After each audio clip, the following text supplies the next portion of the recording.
ايه ده يا ساتر يا رب، انا وصلت مصر بدري كده ولا ايه؟ ده انا لسه طيرت بالليل.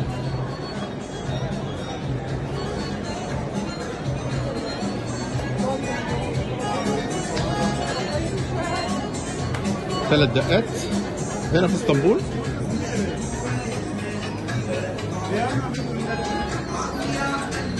اخش بقى ارقصهم انا الثلاث دقات ديت، افهمهم، اعمل لهم هاي، اعمل لهم السبري كده بتاع دوت، اشرح لهم.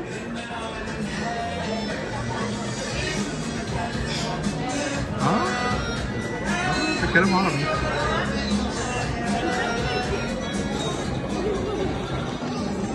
لا لا، بعيد الشر بعد الشر بعد الشر، لسه فاضل لي 6 7 ساعات على بال ما اركب الطياره. خلينا في اسطنبول افضل. يا سيدي لا، ارجع لكم تاني، ارجع لكم تاني. 3 دقات.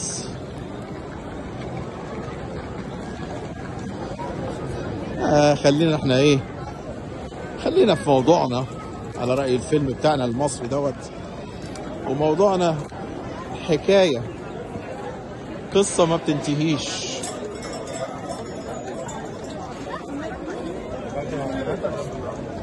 قولوا لي 3 دقات، ايه 3 دقات دلوقتي؟ يا سلام على الفن، ايه ده؟ ايه الحلاوة دي؟ لا تقولوا لي بقى سان جوفاني، ولا تقولوا لي لابوار، ولا تقولوا لي حتى طلعت.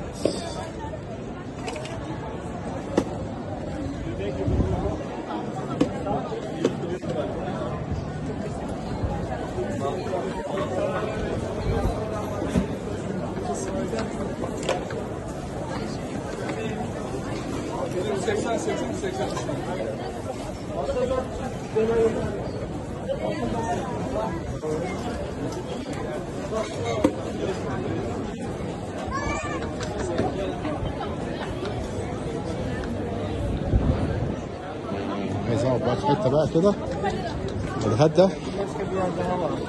اروح اشوف مكان اصلي فيه،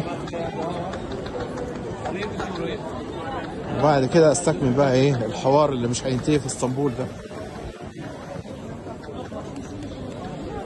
ولا نديها سميت وجبنه. والله العظيم احلى حاجه عربيات السميت ديت المنتشره في كل مكان.